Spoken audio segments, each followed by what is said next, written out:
To make jump rings, you'll need this set of equipment. So what I've got here, I'm going to start on the left. So I've got some masking tape, or you might call it painter's tape. I've got a bench peg, and this is one that's detachable from my desk. This is quite a robust one, but there are different versions. There's certainly kind of budget level versions that you can find. Then I've got my saw frame. Again, they come in different styles, but this is a piercing saw frame.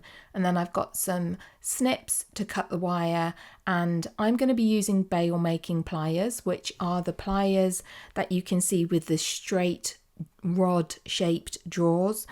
But you can also use round nose pliers, the ones that have the slight taper to the jaw.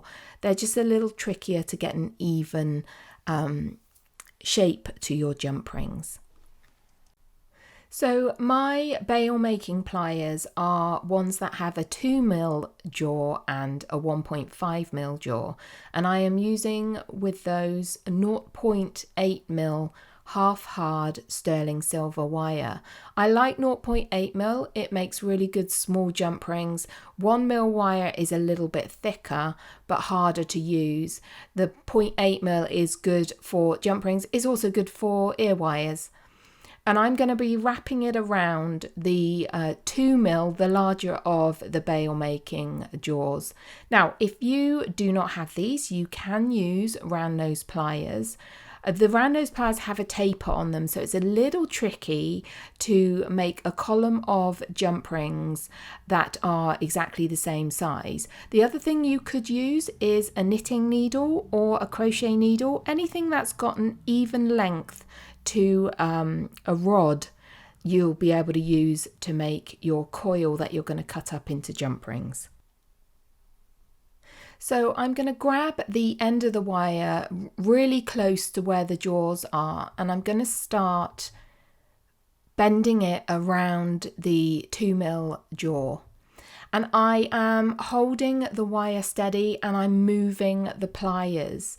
So you'll see I'm gripping the wire between my thumb and finger quite close to the jaw, and I'm twisting, moving with small movements, twist and move to wrap this wire around the jaw. What I am being really careful of and what I'm watching for is that it's coiling around with the wire next to each other. You don't want gaps between the coils. You want to make this really tight, solid coil of what are going to be jump rings.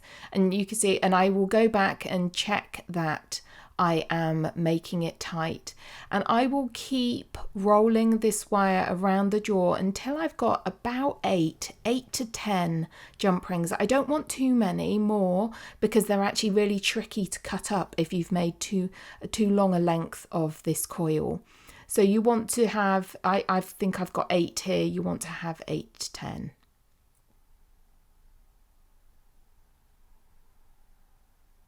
Once I know I've got enough coils, I'm going to pull it off the jaw, and I'm going to grab my snips and snip off the excess wire.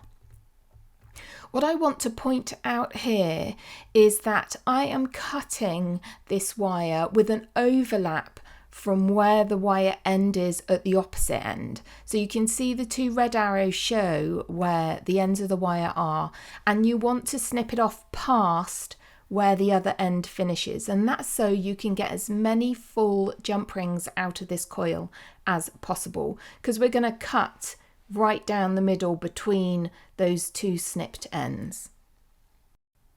Now I'm going to grab some masking tape and just rip a really tiny bit off. That bit was even too big. I'm going to rip that in half.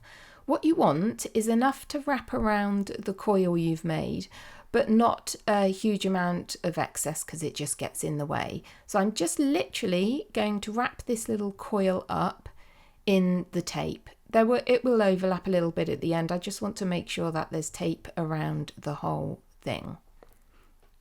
So I've grabbed my saw and I've released the blade, and I'm going to thread my little coil on, and then I'm going to tighten the blade back into the frame. How you do this will depend on what saw frame you've got. I happen to have one that you tighten the blade back into and then you tighten up the blade with the little screw at the top. Just make sure that your blade is absolutely tight, otherwise it could snap. So I've put my bench peg on my bench and I am about to cut this coil. So I've already got little spaces cut into the end of my bench peg. But what you need to do is line up your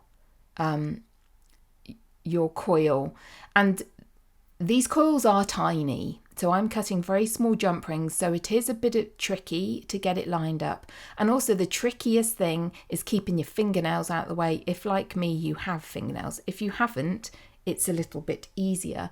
But I do just make sure the angle you're seeing is actually from the top, slightly facing towards me. So I am cutting away from me, cutting straight. I'm cutting straight up and down, even though the angle doesn't look like I am.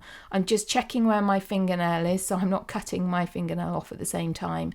And I'm just with steady strokes up and down. You see I'm going straight through this coil. It sprang away from me then as I got to the end. It's a little bit tricky as you get to the end, so you might find it springs away a little bit. So back on my desk, and I've got my little coil. And I can just unwrap it and you'll see you get a really lovely, neat set of jump rings out of this little coil. And once you start this process, it can become a little bit addictive and you can make all sorts of different sizes of jump rings. It's far more affordable to be making your own than it is to purchase them. And you'll see that you get a really, really neat cut edge.